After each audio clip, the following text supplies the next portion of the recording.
në prej semaforave kur vazhdon rrugën për tek Universiteti Kadri Zeka, në anën e djathtë fillimisht, nga semafora deri tek Telekomi, është plotësisht e mbushur me infrastrukturë të Telekomit.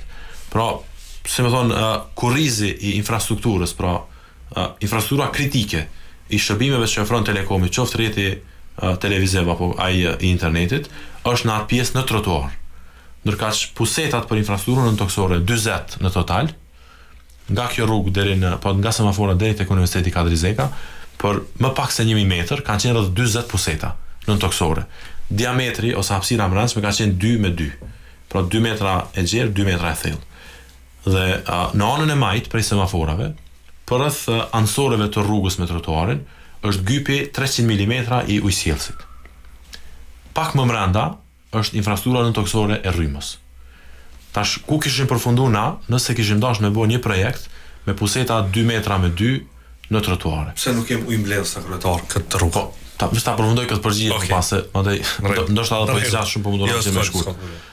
Pra, është praktikisht e pamundur, pa e bllokuar rrugën minimumi një vit, që të implementohet një projekt i tillë.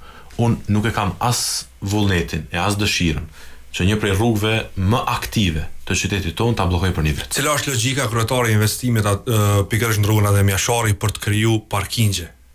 Po, tash po të rregoj edhe logjikën e parkingjeve. E kuptoj unë këtë që e thua edhe ti, por realisht zgjeron rrugë, tek ne po ngushton rrugë. Tash po të rregoj edhe logjikën e parkingjeve edhe të infrastrukturës. Sepse ke persona të cilët aty i lënë veturat me orë të tëra.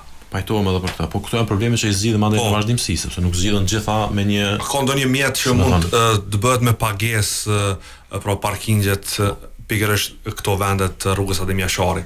Tash pjerësia rrugës që ekziston prej Universitetit Kadri Zeka deri tek semaforat poshtë e bën jo të panevojshëm, por të evitueshëm edhe nevojën për infrastrukturën nëntoksore, pra për kanalizim atmosferik. Tjetra është që në komunën tonë nuk ekziston një rrjet i mirëfillt i infrastrukturës nëntoksore, pra për ujër atmosferik, në të cilin do të mund të bëheshin lidhjet në mënyrë direkte pa e mbi ngarku rrjetin. Ajo që po e bëjmë tash, pra nga qasja tek Lumi Mirusha, tek shtetitoria e qytetit, tek fabrika radiatorë, e deri tek fundi i shkollës Abazajet ose mbi Abazajetin, është instalimi i gypit për infrastrukturën nëntoksore, pra për rreshtë atmosferike, në diametër 600 mm deri tek mjetet e Kec, ndërkaq nga Kec deri tek Lumi Mirusha është 800 mm. Dhe kjo do të shërbejë që të kyçen praktikisht edhe pjesa e Kamnikut, por edhe pjesa kryesore e qytetit pas ndërtimit bulevardit, nga stacioni i autobusave deri tek stacioni i policisë ku është tash. Dhe kjo është mënyra se si mund të punohet me një logjik afatgjatë, ku mund të kemi edhe kyçe të gypave të tjerë më pas. Sa i përket parkingjeve, në takimet që ne i zhvillojmë me qytetarët e tonë, me bizneset, me gjithë, lindin edhe kërkesat dhe nevojat. Rruga Ademiashari ka qenë vazhdimisht e ngarkuar me parkingje ilegale nëpër trotuare. Dhe këto nuk mund ta mohë askush. Është edhe sot fatkeqësisht. Dhe nevoja e bizneseve për zhvillim të qëndrueshëm. Por në të njëjtën kohë, edhe ky ngushtim i rrugës që po përshkruani ju, e ka edhe një efekt shtesë. Nëse ju kujtohet, para disa viteve është publikuar një video ku një person e ngjet veturën me gati 200 km/h në çat rrugë. A ka qenë kështu? Ka qenë, po, e vërtet. Pra, mbi 150 km/h le të themi, për mos ta saksu sa ka qenë. Pikërisht është tek Interrexi edhe UKZ. Sakt. Pra ka qenë mbi 150 km/h shpejtësia e lëvizjes. Dhe a dini pse ka ardhur kjo? Se rruga ka qenë e pastrukturuar. Pra ka qenë një rrugë e gjerë, në cilën praktikisht ka mujt me lëviz 3 vetura, me çdo parkingje ilegale në 74. Dhe në këtë mënyrë edhe është lejuar një vozitje e tillë pa përgjegjshme.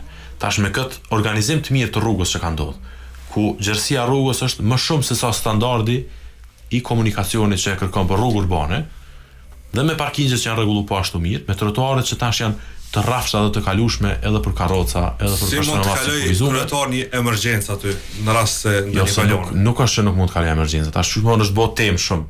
Është bë temë jashtëzakonisht. Temë shtetore unë që po diskutojmë ju. Është më shumë temë opozitës se sa qytetarëve dorën në zemër, sepse nëse i takon qytetarët në atë rrugë, janë më shumë të kënaqur se sa të revoltuar. Çështja e menaxhimit parkingjeve më pas është temë këtë tjetër. Po, e vërtet, por çështja e emergjencës nuk është edhe punë e lehtë, ose zjarfekse të kalojnë. Është mbi 5 metra e gjerë rruga tash. Është mbi 5 metra. Ne urojmë që të mos ketë ndonjë ndërhyrje asnjëherë. Po pajtohem edhe, po ju sigurisht që kam me pas. Ama mbi 5 metra është rruga e gjerë tash.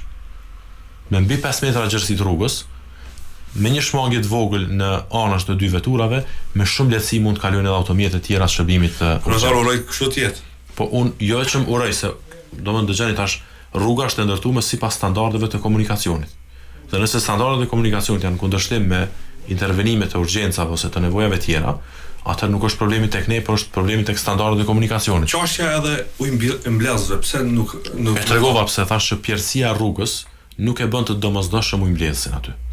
Edhe tregova problemin që kemi me infrastrukturën toksore për çasje edhe për kyçje të ujëmbledhësve të tillë. Pra, nëse nuk ka infrastrukturën toksore të mirëfillt, sigurisht ajo që e përmenda më herët, që është 800 mm, pra praktikisht gyp 1 metër, që mund të përballoj ujëra, instalimi i infrastrukturës toksore mund të sjellë veç probleme, sepse krijohet mbi ngarkesë dhe uji më pas fillon të kthehet mbrapa, edhe në këtë mënyrë veç dëmtojmë sesa që kryjm punë shërbim.